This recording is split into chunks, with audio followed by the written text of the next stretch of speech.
जंगल की कोमल धूप में हरे भरे मैदान में एक मेमना अकेला बैठा हुआ ज़ोर ज़ोर से रो रहा था। उसकी आंखों से लगातार आंसू बह रहे थे। उसी समय वहाँ से एक बुद्धिमान संत गुजर रहे थे। उन्होंने मेमने को रोते हुए देखा तो उसके पास आकर पूछा, बच्चे तू क्यों रो रहा है? मेमने ने सिसकते हुए कहा, वो लोग जो उस ढोल को पीट रहे हैं और नाच रहे हैं। संत उस तरफ देखने लगे जहाँ कुछ लोग एक बड़े से ढोल को बजा रहे थे और खुशी से नाच रहे थे।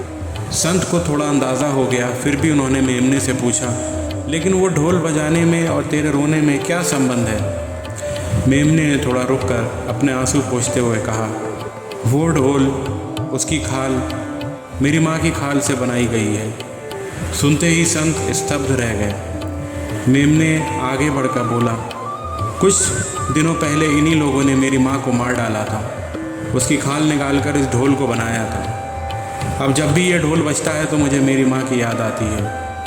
उनकी गंध, उनका प्यार, सब कुछ याद आता है। संत मेमने के पास बैठ गए। उन्होंने मेमने को अपने दुलार भरे हाथों से सहलाया और धीमी आवाज़ में कहा, बच्चे, तेरा दुख जायज़ है।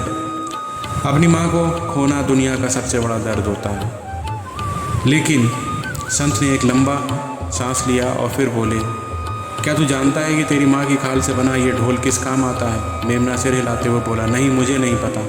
संत ने कहा, ये ढोल खुशियाँ मनाने के लिए बजाया जाता है। जब कोई शादी होती है, जब कोई त्यौहार आता है तो इसी ढोल की थाप पर लोग खुशी से नाचते हैं। तेरी माँ की खाल भले ही अब इस ढोल का हिस्सा बन गई है, लेकिन वो अब भी खुशियाँ बिखेर रही है। कुछ देर रुककर संत ने फिर कहा, ज़िंदगी और मौत प्रकृति का एक चक्र है। सब कुछ इसी चक्र में चलता है। तेरी माँ भले ही इस दुनिया से चली गई, लेकिन उसने तुझे जन्म दिया, उसने तुझे प्यार दिया और अब भी वो तुझ में ही जीवित है। संत ने मेमने को ये समझाया कि बदला लेने से कोई फ़ायदा नहीं, ना ही उसे इस दुख में अपने दुख को बढ़ता हुआ देख देख के रोना।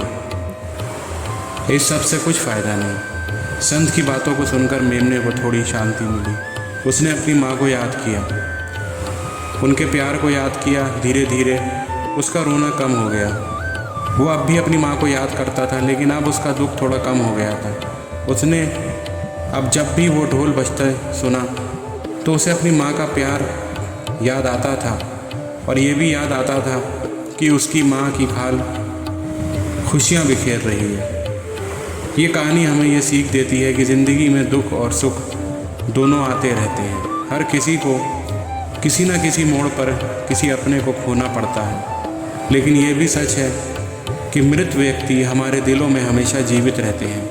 उनकी यादें हमें ताकत देती हैं और कभी कभी तो वो किसी और रूप में भी हमारे आसपास मौजूद होते हैं, खुशियाँ बिखेरते रहते हैं। इसलिए ज़िंदगी में दुख के साथ जीना सीखना चाहिए, बल्कि दुख से भी सीख लेनी चाहिए। और सबसे ज़रूरी है कि ज़िंदगी में आगे बढ़ना सीखना चाहिए। अपनी माँ की तरह हमें भी दूसरों के लिए खुशियाँ बिखेरनी चाहिए। मेमने की कहानी सिर्फ एक कहानी नहीं है, ये उन सभी की कहानी है जो किसी अपने को खो चुके हैं।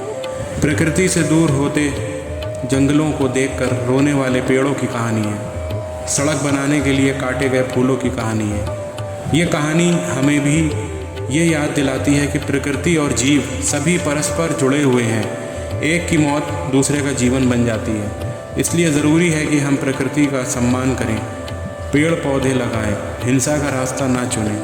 शायद हम किसी की माँ को वापस नहीं ला सकते, लेकिन हम ये ज़रूर कर सकते हैं कि किसी और माँ के बच्चों को अनाथ ना होना पड़े। हमारा प्यार, हमारा दुलार, हमारी देखभाल, ये ही उसी खाली जगह को थोड़ा भर सकती है। तो चलिए मिलकर ये दुनिया बनाते हैं जहाँ हर कोई खुश रहे, जहाँ हर माँ अपने बच्चे के साथ सुरक्षित महसूस करे, जहाँ हर चीज़ एक दूसरे के लिए जिए। क्योंकि ज़िंदगी सिर्फ अपनी सांसों तक सीमित नहीं है। ज़िंदगी दूसरों के लिए जीने में, दूसरों के चेहरे पर मुस्कान लाने में है। आप अपने आसपास देखें, गौर से देखें। शायद कोई मेमना रो रहा है, कोई पेड़ सूख रहा है, कोई फूल मुरझा रहा है। उसकी मदद करें, उन्हें सहारा दें। यही सच्चा जीवन है, यही सच्ची श्रद्धांजलि है। उन सब को जिन्हें हम खो चुके हैं। बहुत बहुत धन्यवाद दोस्तों।